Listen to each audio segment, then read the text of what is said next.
Avijjā, paccayā, Saṅkhārā. Okay, let's look more closely at the first one. Because there is ignorance as a condition, karma formations arise. We can also say that depending on avijjā, there arise saṅkhārā. To start, we should know what avijjā is. Let's go slowly. We can't go fast here. We need to understand this in detail. We need to understand all of these terms and how they are connected through cause and effect. We will need to look at examples to help us understand. Ignorance is not knowingness. This is avijjā. The reality of avijjā is moha. It's one of the cetasikas, right? Moha is concomitant with the 12 types of unwholesome consciousness. This means that whichever of the 12 types of unwholesome consciousness arises, moha will always associate with it. Avijjā is not knowingness of the Four Noble Truths. But there are other things that avijjā doesn't know. In fact, avijjā is not knowingness of 8 kinds of things. Avijjā is 1. The absence of knowledge of the past. Where did we come from? Where did humans come from? Where did the world come from? Avijjā doesn't know about the past. What were we in the previous life? Were we a human? An angel? Or maybe an animal? Ignorance doesn't know these things. But later on, after we finish discussing dependent origination, we will know where we came from. That's why we need to hear this profound teaching. Then, if someone asks you where human beings came from, or where the universe began, you can explain it to them. For now, though, avijjā is not knowingness about things like where we came from, or what we used to be in the past life. How many aggregates did we have? Some beings have 5 aggregates, like humans, animals, angels, and some Brahma. Some beings have 4 aggregates, such as formless beings. Mindless beings have just 1 aggregate. So how many aggregates did we have in the previous life? Ignorance doesn't know. What was your name? What were your relatives' names? What did you like to eat? Where did you live in your past life? Avijjā is the absence of knowledge about the past. It doesn't know about our previous lives. 19 Las Vegas, Sayadaw.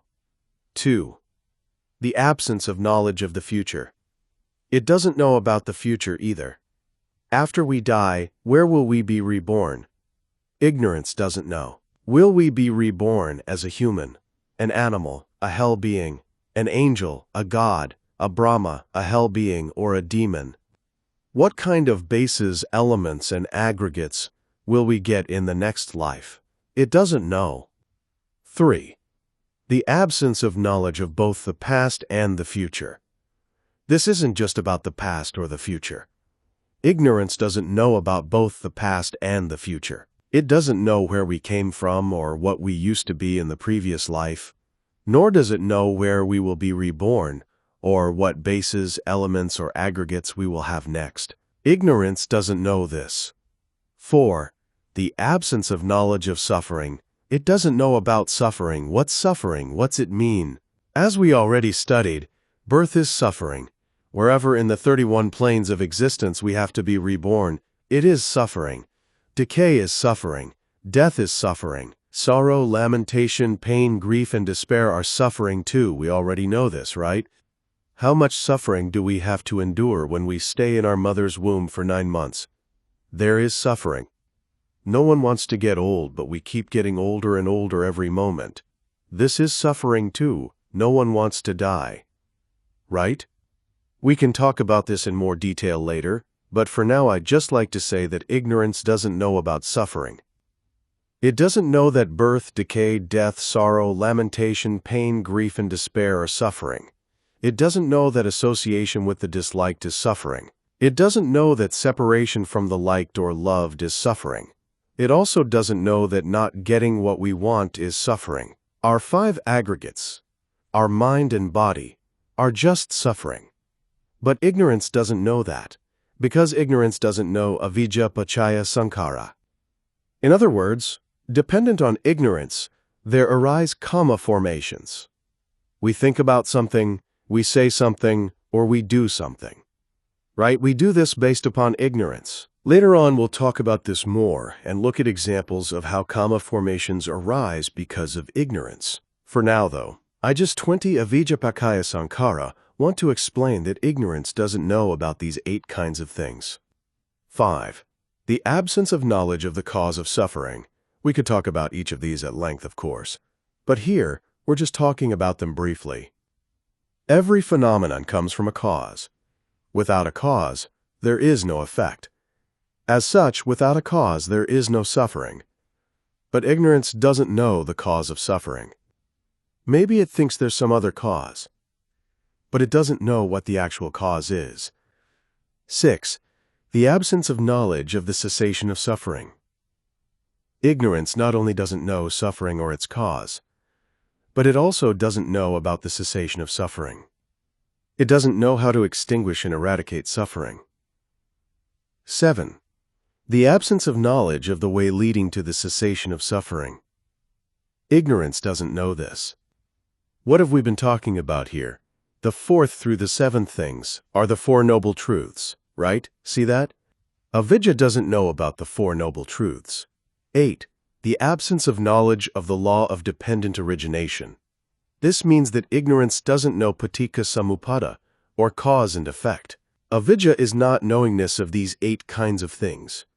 This is the nature of avijjā. Because of this ignorance as the cause or condition, kamma formations arise. Kamma is action, right? Then we'll do some sort of mental, verbal, or physical action, either good or bad, based on this ignorance. So avijjā doesn't know about these 8 things. What about Saṅkhārā? We have 3 things: formation of merit, formation of demerit, and formation of imperturbable, or unshakable. 21 Las Vegas Sayadaw formation of merit satana is volition. There are 8 kinds of kamavakara kusala, or sense-sphere wholesome consciousness. When these 8 mahakusala arise, this caitana associates with them. We're talking about avijjā paccayā Saṅkhārā, right? In brief, here, Saṅkhārā just takes caitana. Kamma formation just takes caitana. That's its reality. As we're about to see, this volition can be divided into 3. This caitana, in the 8 types of mahakusala, is called formation of merit. Caitana is also in the 5 types of rupavakara kusala citta, or form sphere wholesome consciousness. When you practice meditation, you can gain jhana, right? This is form sphere wholesome consciousness. This caitana, in the 5 types of form sphere wholesome consciousness, is also called formation of merit. It's not taking the mind, only caitana. Formation of demerit caitana, in the 12 types of akusala citta, unwholesome consciousness, is called formation of demerit. Formation of imperturbable. This can also be called formation of unshakable. It means arupa. This is caitana, in the 4 types of arupa citta, formless sphere wholesome consciousness. Why do we call it imperturbable, or unshakable? For those who gain these 4 formless sphere jhanas, their minds are unshakable.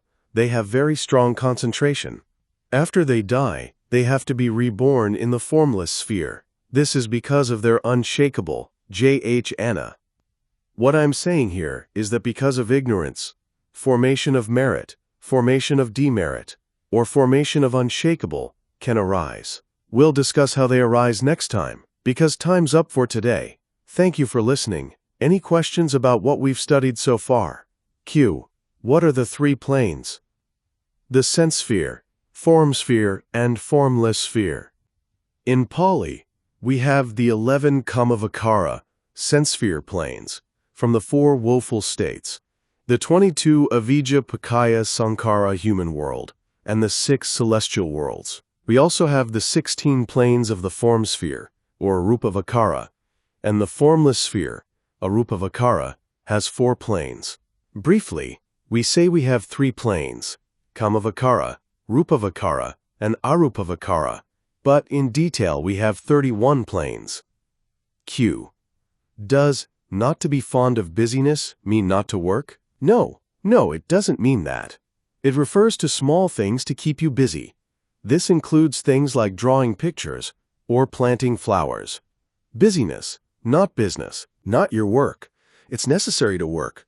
Do you want to cook something frivolously or prepare tasty drinks for entertainment? That's busyness. It has nothing to do with work. Some people are busy all day long, doing this and that at home. That's what this means. Q. When is the Buddha's birthday? It's coming soon, right? No, not his birthday. That's the Buddhist New Year. On Tuesday, the 13th of April, I would like to invite all of you to come here for the Buddhist New Year. Today is April 18th, 1999. Last week, we studied dependent origination regarding avijjā, ignorance. This is unknowingness. It doesn't know about 8 kinds of things. Today, we'll continue discussing the first linking, avijjā and saṅkhārā. We're learning about avijjā paccayā saṅkhārā. Dependent upon ignorance, karma formations arise. Karma formation is formation of merit, formation of demerit, or formation of imperturbable or unshakable. Even though we're using the term avijjā paccayā saṅkhārā, perhaps you've also heard the term sabbe saṅkhārā anicca. As illustrated by these two terms, saṅkhārā has different realities. It is a significant word that should be understood according to context. In this context, saṅkhārā just takes cetana, or volition. We're talking about cetana in the 12 types of unwholesome consciousness and 17 types of mundane wholesome consciousness. So cetana in these 29 types of consciousness is called saṅkhārā. 23 Las Vegas Sayadaw. We sometimes talk about the 5 aggregates too. This is saṅkhārā khanda. This is saṅkhārā too. So saṅkhārā is one kind of aggregate. That saṅkhārā has 50 cetasika. It does not include vedana or saññā. Excluding these two, the remaining 50 cetasika, mental factors, are called saṅkhārā khanda. Here, though, we're just taking one cetasika, cetana. See how they're different? If we use the term sabbe saṅkhārā anicca, all conditioned things are impermanent, saṅkhārā is referring to all living and non-living things all over the world. In other words, everything is saṅkhārā. Can you see how the meaning is different? But here, this saṅkhārā takes only cetana, volition, or kama, cetasika. So dependent upon ignorance, there arises the formation of merit. Let's explore this a bit more.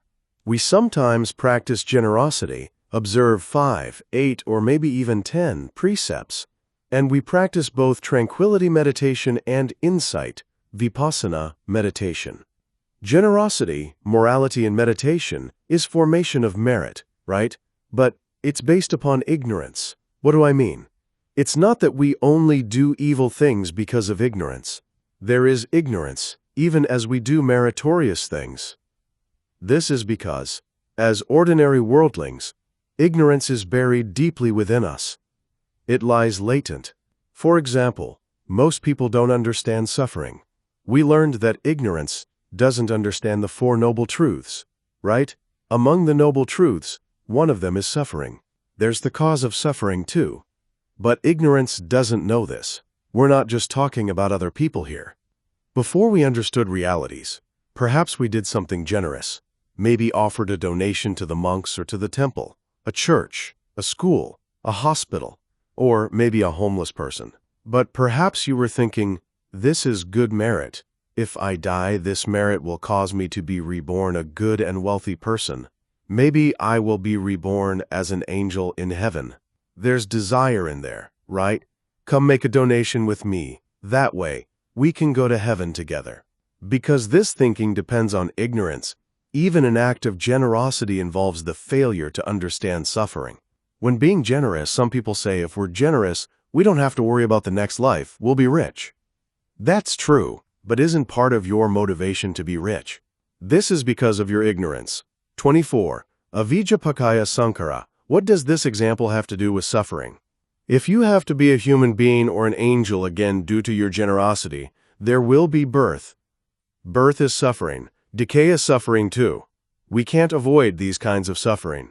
We already learned that birth, decay, disease, death, sorrow, lamentation, pain, grief, despair, and so on, are suffering. But ignorance doesn't know that if we have to be reborn even as a human being or an angel, there will be suffering. Avijjā doesn't know the noble truth of suffering. When practicing generosity, you might say, "By the power of my merit, may I be rich and handsome in the next life. May I be a good human being or be reborn in heaven." You should bear in mind these examples. Remember, depending on ignorance, formation of merit arises. These are just examples, right? Some people go to the temple and observe the 5 precepts. Sometimes they might temporarily ordain as a Buddhist nun and observe 8 or 10 precepts.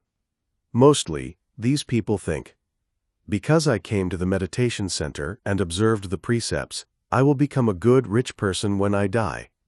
They're not thinking about liberation, right? We're talking again about formation of merit. It's caused by ignorance. Some people do chanting and pray. Chanting is a kind of tranquility meditation. When we radiate loving kindness to others, this too is a kind of tranquility meditation.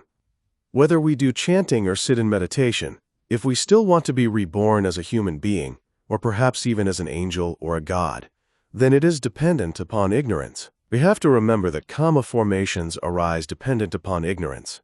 We're talking about formation of merit here. Q. That seems contrary to what we might normally think. Yeah, it mostly does. Ignorance is a mental defilement, right? When we do things based upon ignorance, how can meritorious deeds arise? Mental defilements can be very subtle in their nature. Generally, we're talking here about not knowing ourselves.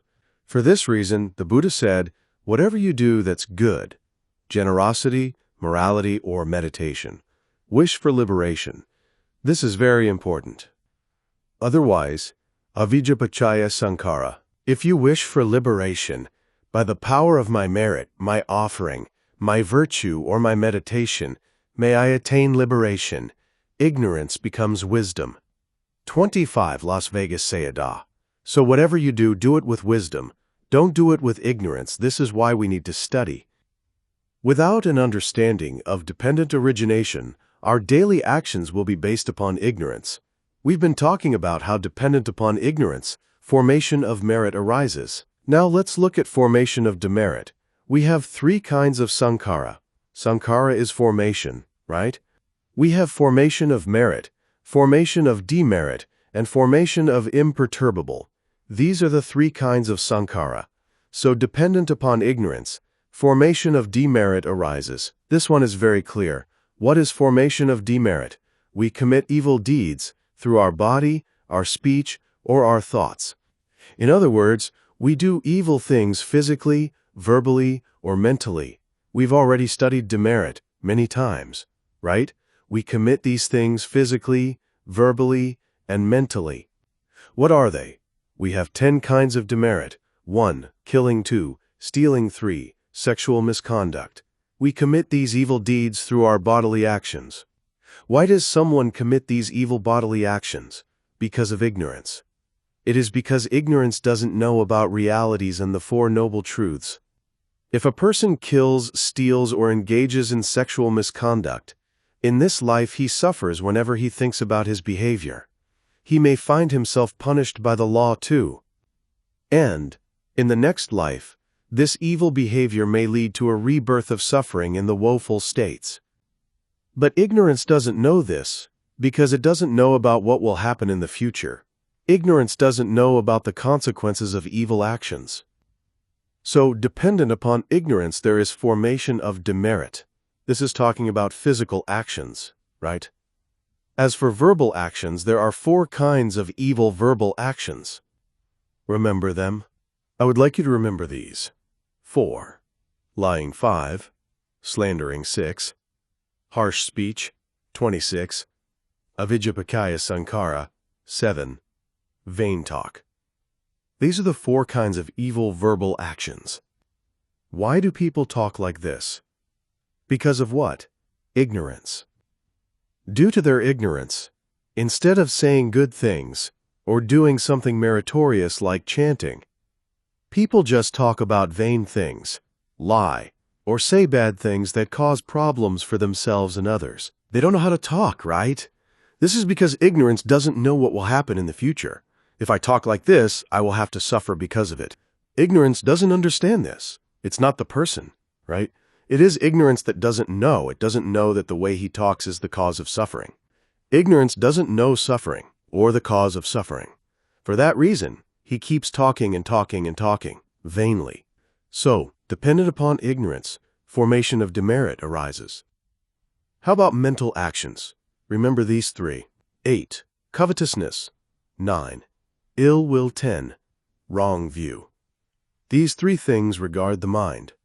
If you see something or someone that you like and want to take it unlawfully, this is covetousness. Or perhaps you want to destroy someone's belongings or kill someone. These things arise on the mental level, right? As for wrong view, which we've studied before, we think about wrong things. Every day, just thinking about wrong things. These are evil mental actions. All of these evil physical, verbal, and mental actions arise dependent upon ignorance. Those with such evil actions mostly find themselves reborn in the woeful states in the next life. There, they will have to suffer. This is Avijjā paccayā Saṅkhārā. Nowadays, we see people with problems going to jail, right? Why do they go to jail? Because of what? Ignorance. Ignorance doesn't know what will happen in the future. It doesn't know that the cause of their suffering is the way they act. It doesn't know the source or the problem. This is because it doesn't know the Four Noble Truths. The Four Noble Truths don't only talk about suffering, they also talk about the cessation of suffering and the way leading to the cessation of suffering. But ignorance doesn't know that. It doesn't know how to 27 Las Vegas Sayadaw stop the problem. And then, all kinds of evil actions are committed, and suffering inevitably follows. This is Avijjā paccayā Saṅkhārā. We have 3 Saṅkhārā, right? We have formation of merit, formation of demerit, and formation of imperturbable. Oh, I overlooked something. When we talked about formation of merit, we learned that this is Satana, associating with the 8 types of sense sphere wholesome consciousness. This is when we practice generosity, morality, and/or meditation. It is also Satana in the 5 types of form sphere wholesome consciousness. See? This is also formation of merit. Let's look at this more closely. Shatana, in the 5 types of form sphere wholesome consciousness, means that the person would like to gain jhana, and after they gain jhana, they would like to be reborn in the form sphere. How many planes are there in the form sphere? There are 16, right? One of the planes is the plane of mindless beings. The remaining are mind and matter. So this person thinks that if he practices tranquility meditation and gains jhana, in a future life he will be reborn in the form sphere, where it is better than being reborn as a human being or as a heavenly being. They think like this, and so they practice accordingly. They practice meditation, which is meritorious, right? But dependent upon ignorance, they want to be reborn again. If you have to be reborn again in the sense sphere, the form sphere, or the formless sphere, as we learned when we studied the Four Noble Truths, there is just suffering. That's what we'll find in these 31 planes of existence. But ignorance doesn't know this. The person thinks that the lives of those reborn in the higher planes are better than those of humans or angels, and so they practice meditation with this aim. Can you see how they are practicing the formation of merit, but that it is dependent upon ignorance? What about mindless beings? What do these aspirants think?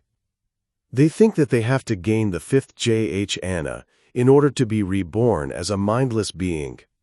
They think that they have to practice tranquility meditation until they gain the 5th jhana. This is how they think. But why do they want to be reborn as mindless beings? Because they think that the mind is what causes suffering. They think like this. But what did the Buddha say? He said that all conditioned things, all mind and matter, are suffering. But the type of person we're talking about here doesn't know suffering. He thinks, because of mind, we have to 28 Avijjā paccayā Saṅkhārā suffer. Mind is the cause of suffering. This is how they think. But it's not correct, right? A being reborn as a mindless being has a body, eyes, ears, nose, and a tongue, but no mind. A doctor could perform an operation on the body, and they wouldn't know, because there's no mind. Like a log or a dead body, we could use a saw to cut them, and it wouldn't hurt. Aspirants for this kind of rebirth think like this. The mind wants this and that, worries about that and this, and has to suffer. But a body cannot feel anything, no sensation at all. Their view is to have disgust with the mind. They believe that if they have no mind, only a body, they'll be fine and have no suffering. Then, they practice meditation until they gain the fifth jhana. After they die, they are reborn as a mindless being. Do you remember what we learned in the second chapter of the second book, when we studied the lifespans of beings in the various realms of existence? How long is the lifespan of a mindless being? A very, very long time. But if they are still an ordinary worldling, when that life is over, they have to come down and be reborn once again in the human world, or the 6 celestial worlds. Once again, they will become a human being or an angel, and from that place in the sense sphere, they may commit evil actions that could lead to rebirth in hell, the animal kingdom, or perhaps as a hungry ghost. See that? Ignorance doesn't know this, so they want to be reborn as mindless beings. As such, they practice meditation, which is wholesome consciousness and formation of merit, but it is dependent upon ignorance. Okay, moving on with formation of imperturbable. Those beings who gain the 4 types of formless sphere wholesome consciousness are reborn in the immaterial plane, formless sphere. What is their way of thinking? When they think in terms of mind and body, they don't want a body. They believe that having a mind is okay though. They think that having eyes, ears, nose, tongue, and body is the problem. When you have eyes, you want to see good things, right? How about a blind person? They don't have to concern themselves with seeing good things. A deaf person? They don't get involved in listening to songs. These beings think that we suffer because we have eyes, ears, nose, tongue, and body. To them, it's not the mind that causes the suffering. Instead, they find faultiness in the body. See that? Their view is different from those who wish to be reborn as mindless beings. 29. Las Vegas Sayadaw. Because we have eyes, we want to see this or that. As a part of that process, craving or anger occurs. These beings think that this is because we have eyes.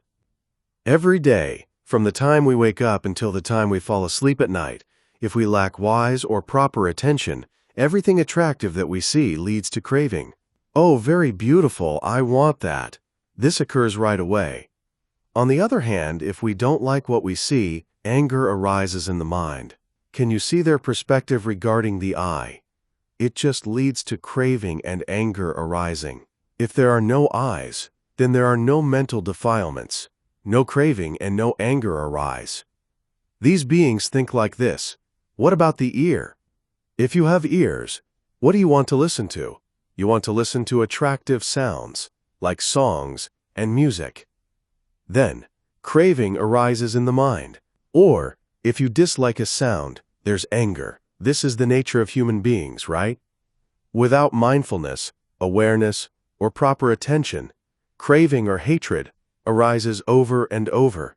Why? Because you have ear sensitivity, or rupa. How about the nose? Because we have nose sensitivity, what do we want? We want to experience good smells, right? But if the smell is unattractive, anger arises. See that, right? This happens every day. As for the tongue, we have to prepare and consume tasty foods every day to satisfy our tongue sensitivity. Depending on the flavor of the food, perhaps we like it, or perhaps we dislike it. Once again, there's just craving, attachment, or anger arising every day. And how about the body? We have to buy big, new houses, chairs, beds, and everything else to accommodate the wishes of the body. We have so many clothes to adorn this body, don't we? Because we have ears, eyes, nose, tongue, and body, we have to work so hard and worry about these things every day. These beings think that suffering would be eliminated if there was only mind, no body, no matter. Then, They try to practice meditation and gain the 4 types of formless sphere, jhana.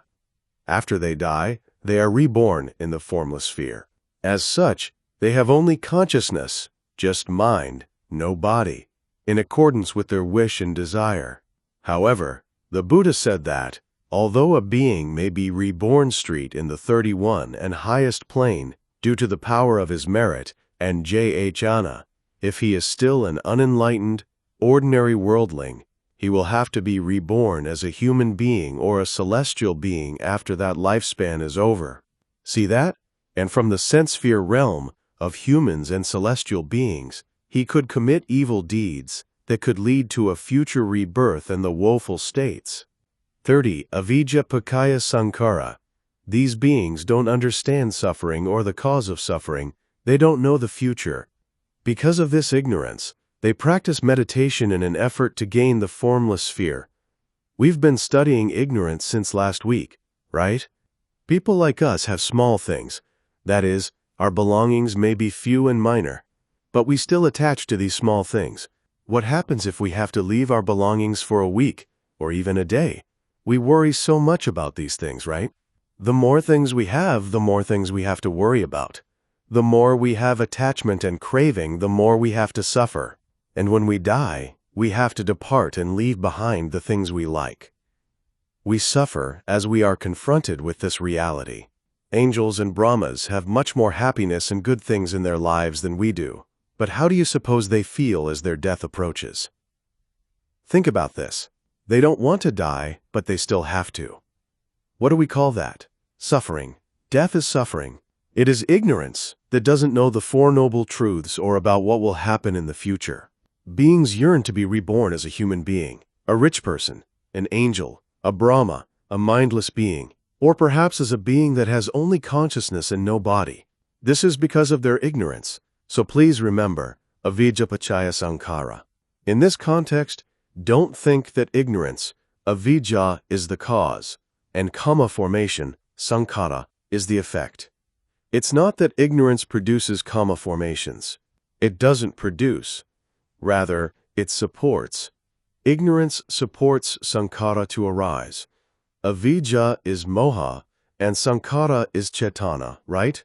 Cetana is a universal mental factor. When unwholesome consciousness arises, ignorance and volition arise together. See that, right? Do you remember this from the 2nd chapter of the 1st book? Whatever type of unwholesome consciousness arises, moha will always be associated with it. Similarly, cetana will always be associated with whatever type of consciousness arises. Although moha and cetana may arise together, ignorance is the leader. As the leader, it supports cetana. See that? It supports but doesn't produce it. Soon we'll study Saṅkhārā paccayā vijñānam. This means that because of karma formation, there arises consciousness. In other words, karma produces rebirth consciousness. It produces, right? But here, 31 Las Vegas Sayadaw Avijjā paccayā Saṅkhārā supports. Ignorance as the leader supports karma formations to arise. Do you understand Avijjā paccayā Saṅkhārā? Observe yourself every day. When you do, see if what you're doing, saying, and thinking are mostly dependent upon ignorance.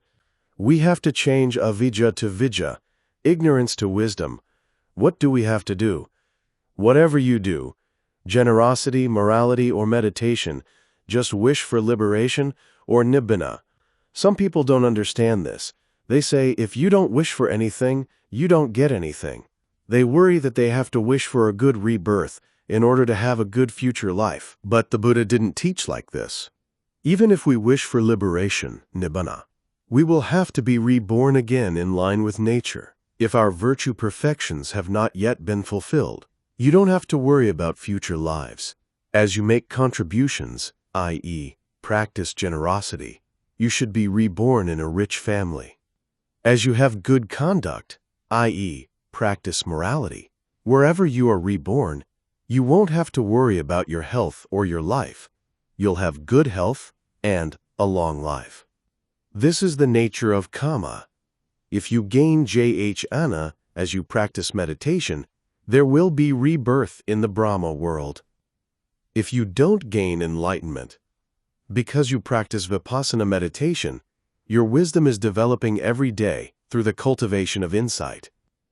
If you must be reborn again, it will likely be as a human being or as an angel. You will be an intelligent person. So you don't have to worry. Whatever you do, just wish for nibbana, supreme bliss, the cessation of suffering. This is regarding avijjā paccayā saṅkhārā. Dependent upon ignorance, kama formations arise. Now, let's go to the second link.